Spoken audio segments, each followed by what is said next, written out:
but this is a recreation of some letters between his grandfather and my great-grandfather.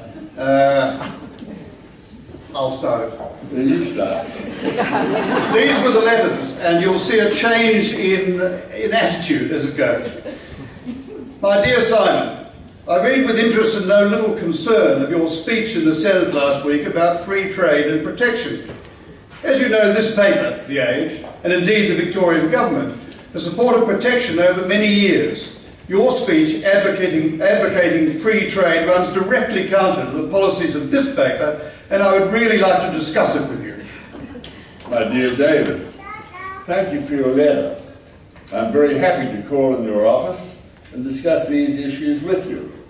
But I want you to know that I have long believed in free trade as a means of best increasing the wealth of this new nation, and thus the well-being of all its citizens. I doubt you would have the arguments to persuade me to a different course, but out of long friendship, I'm happy to discuss it. You'll notice that the introductions are slightly different as we go along. The next one was, Dear Simon, thank you for your the discussion we had yesterday. I greatly regret your intransigence. You're unwilling to listen to the most perfect and logical arguments. We need protection to enable Victorians to be fully employed and to maximise production in this state. I again ask you to review our conversation and to modify your approach. Dear David, I received your letter in yesterday. In our discussion, which was a lengthy one, I made myself clear. There is a high principle involved. You and your journal have chosen to support protection, which I believe will diminish the livelihood and the living standards of all people in Victoria. I cannot, therefore, alter the approach that I took in the Senate. Dear Fraser,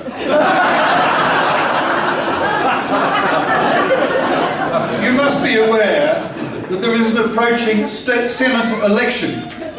If you are to receive any support at all from this journal, you will need to revise your opinion. Dear Syme, I thought you knew me well enough to know that once I've made up my mind, that's it.